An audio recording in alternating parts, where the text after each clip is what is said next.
ভারতের বিপক্ষে ম্যাচের মধ্যমাঠ নিয়ে যেন ভাবলেস ইন বাংলাদেশ, কারণ সেখানে থাকছেন পুরো এশিয়ার সেরা তারকা হামজা চৌধুরী।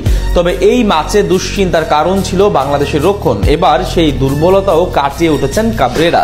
দক্ষিণ এশিয়ার সার্জিও রামোস খ্যাত এক ডিফেন্ডারের সঙ্গে আরো ৩ জন দুর্দান্ত ডিফেন্ডার জায়গা পেতে চলেছে বাংলাদেশ দলে, যাদেরকে নিয়ে চিরপ্রতিদ্বন্দ্বী ভারতকে হারাতে মরিয়া হয়ে উঠেছে বাংলাদেশ বস। মেন ইন ব্লুজদের বিপক্ষে বাংলাদেশের সেই মহাপরিক্রমশালী রক্ষণ দুর্গ কেমন হতে চলেছে সেটাই জানাচ্ছেন শ্রাবণ।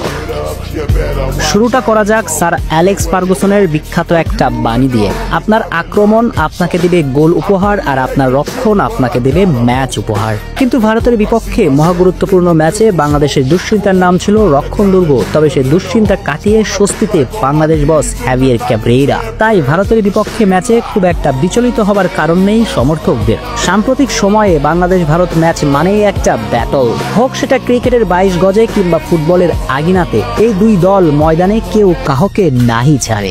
যদিও ক্রিকেটে আইসিসি চ্যাম্পিয়ন্স ট্রফিতে বাংলাদেশকে হারিয়েছে ভারত, মাঠের লড়াইয়ে জয় পরাজয় থাকবে খুবই স্বাভাবিক। কিন্তু হট্টগোল বাঁধিয়ে দিয়েছেন ভারতীয় কিংবদন্তি ক্রিকেটার বীরেন্দ্র সেহবাগ।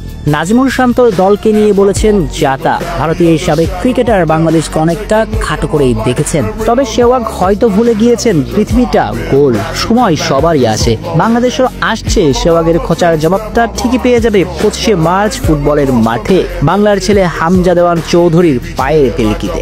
যদিও কথাই আছে ফুটবল একা খেলা যায় না, প্রয়োজন পড়ে সতীর্থদের সাহায্য। বিশেষ করে একটা ফুটবল ম্যাচে জয়ী দল হতে পারে তারাই যাদের রক্ষণ থাকে সলিড। আর বাংলাদেশের রক্ষণ দুর্গ নিয়েছিল বেশ দুশ্চিন্তা। বিশেষ করে বাংলাদেশের রক্ষণ দুর্গের প্রাণভোমরা তারিক কাজী দীর্ঘদিন যাবতী ইনজুরিতে থাকার কারণে বেশ ভুগছিল বাংলাদেশ। তবে স্বস্তির কারণটা হচ্ছে অনেকটাই ফিট হয়ে উঠেছেন তারিক কাজী। যদিও শতভাগ এখনো ফিট নন তিনি, তবে বাংলাদেশের ম্যাচের আছে আরো 1 মাস সময়। এই সময়ের ব্যবধানে শতভাগ ফিট হয়ে উঠবেন তারেক। সঙ্গে লম্বা সময় ধরে অনুশীলনের সুযোগও পাচ্ছেন। সঙ্গত কারণে ভারত ম্যাচে তরতাজা তারেক কাজীকেই পাবে ক্যাবরেরা।